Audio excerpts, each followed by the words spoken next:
10 दिन पूर्व की ही बात है। तमिलनाडु के अखबार में एक लेख प्रकाशित हुआ। कुछ भक्त तिरुपति बालाजी दर्शन करने जा रहे थे, तो श्री तिरुमाला पर्वत पर जाने के लिए कई लोग पैदल जाते हैं। वहां पर अचानक से एक चीता आ गया।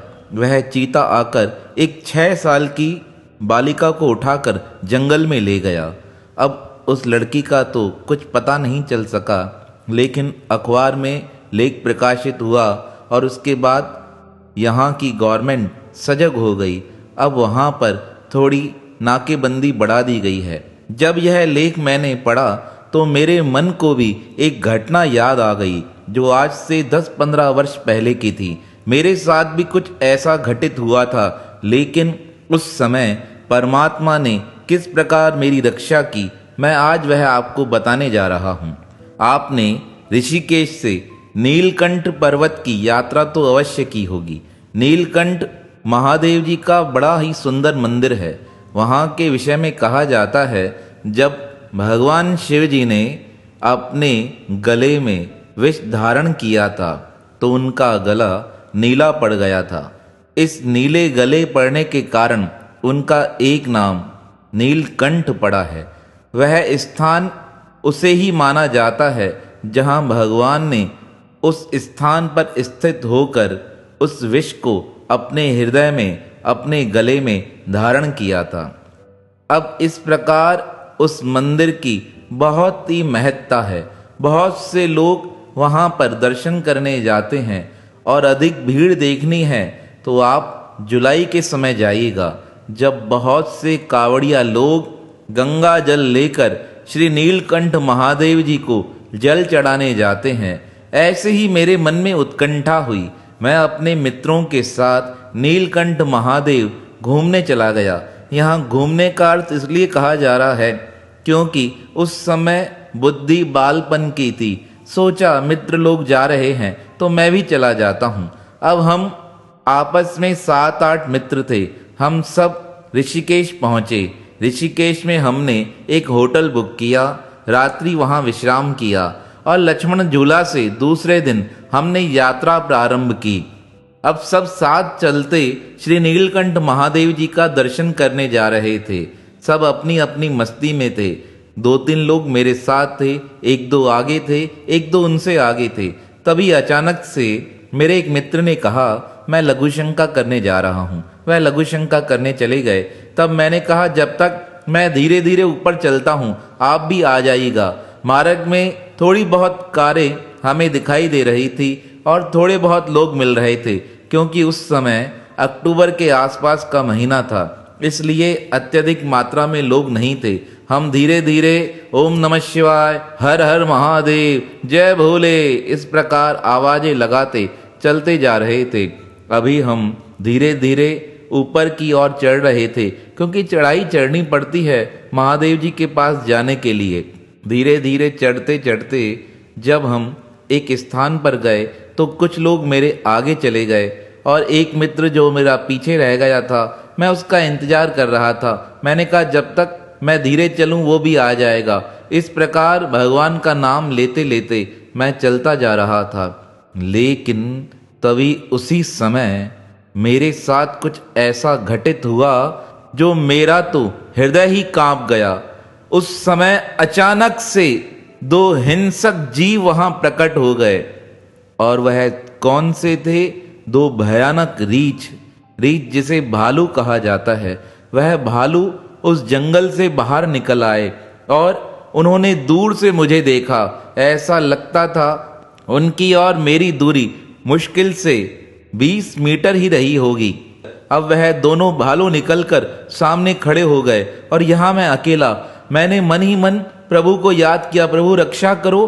पीछे देखा तो कोई मित्र नहीं, आसपास कोई लोग नहीं। अब वह दोनों रीछ भागते हुए मेरे पास आने लगे। मैं यही सोचकर वहीं गिर गया कि लगता है मेरे तो प्राण निकल जाएंगे। ऐसा कहकर उनको देखकर मैं वहीं धड़ाम हो गया। जैसे ही मैं गिरा वह भालू मेरे नजदीक आए। जैसे ही वह बिल्कुल मेरे नजदीक आने लगे, तभी अचानक से एक दिव्य चमत्कार हुआ। पता नहीं कहाँ से अचानक से कोई आवाज आई। ऐसा प्रतीत हुआ कि किसी ने कोई बम फाड़ा है, पर कुछ भी समझ नहीं आ रहा था। उस आवाज को सुनकर वह दोनों भालू वहां से भागकर पता नहीं जंगल की ओर किस तरफ चले गए, पता ही नहीं चला। मुझे तो कोई होश नहीं था, हाथ में लग चुकी थी। मैं जैसे तैसे धीरे धीरे करके उठा। इतने में मेरा पीछे छूटा मित्र भी मेरे पास आ गया। पूछने लगा, क्या हुआ? मेरे मुंह से कुछ शब्द नहीं निकल पा रहे थे। वह पूछने लगे, क्या हुआ, क्यों घबरा रहे हो? मैंने उनसे कहा, 2 भालू आए थे। तब मेरी बात सुनकर पहले उसे यकीन नहीं हुआ। तब मैंने कहा, देखो उनके पंजों के निशान भी हैं। तब उसने पंजों के निशान देखे और मुझसे कहा, जल्दी उठो, यहाँ से हमें भागना पड़ेगा, क्योंकि इस स्थान के बारे में कहा जाता है यहाँ बहुत से हिंसक जानवर कभी कभी बाहर निकल आते हैं। अन्य साथी कहाँ हैं? तब मैंने कहा, वो तो आगे निकल गए, लेकिन मैं तुम्हारे इंतजार में धीरे धीरे ऊपर चढ़ता जा रहा था। मैंने सोचा तुम आ जाओगे, लेकिन अचानक से वो भालू आ गए। तब उसने पूछा, फिर कहाँ चले गए? उन्होंने तुमको नुकसान नहीं पहुंचाया? तब मैंने कहा, वह मुझसे मुश्किल से थोड़ा ही मीटर आगे खड़े थे। वह मुझे मारने के लिए भागते आ रहे थे, लेकिन मैं इतना घबरा गया कि मेरे पैर हिलने लगे और मैं गिर गया। पता नहीं उस समय अचानक से एक आवाज हुई, ऐसा लगा बम फटा है, पर आसपास बम फटा तो कहीं नहीं दिखा। मुझे यह वृक्ष गिरते हुए दिखाई दिया। हो सकता है इसी की आवाज हो, और वह उस आवाज को सुनकर डरकर यहाँ से भागकर जंगल में चले गए। मेरी बात सुनकर मेरे मित्र ने मुझे हृदय से लगा दिया। कहा, यह वृक्ष की आवाज नहीं, सच्ची कहूँ तुमने उस समय क्या कहा था? तब मैंने उसे बताते हुए कहा, मेरे मुंह से उस समय निकला, परमात्मा मेरी रक्षा करो, हे नीलकंठ महादेव मेरी रक्षा करो। तब मेरे मित्र ने कहा, वह नीलकंठ महादेव का चमत्कार ही था, जिन्होंने वृक्ष को गिराकर इतना भयानक शब्द किया। अन्यथा रीछ तो इंसानों को अपना सबसे बड़ा दुश्मन मानता है, वह उसे मार कर ही छोड़ता है, लेकिन उन्होंने तुम्हें छोड़ दिया, तो यह परमात्मा की शक्ति का ही चमत्कार है। चलो अब हम चल के भगवान के दर्शन करते हैं और उन्हें धन्यवाद देते हैं। मैं अपने मित्र के साथ मंदिर में आया। मेरे हाथ पर बड़े जोर से लगी थी और पैर के एक स्थान पर एक भालू का पैर की रगड़ भी आ गई थी। वो निशान अभी तक मेरे पैरों में दिखाई देता है, लेकिन भगवान के समीप जाते ही मेरे सारे मन की और तन की पीड़ा समाप्त हो गई।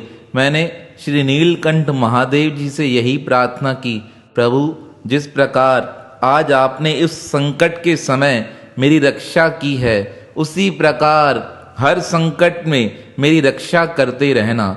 ये मेरे जीवन का प्रत्यक्ष प्रसंग था, किस प्रकार परमात्मा ने स्वयं प्रकट होकर मेरी रक्षा की। मैंने सोचा कुछ दिन पूर्व जब मैंने ये चीते वाली घटना पढ़ी थी, तो सोचा अपने जीवन का प्रसंग भी आप तक भेज सकूं, जैसे कि भक्तों के मन में यह विश्वास हो सके कि जब भी सच्चे हृदय से परमात्मा को याद किया जाता है, तो परमात्मा किसी न किसी रूप में वहाँ प्रकट होकर अपने भक्तों की संभाल करते हैं।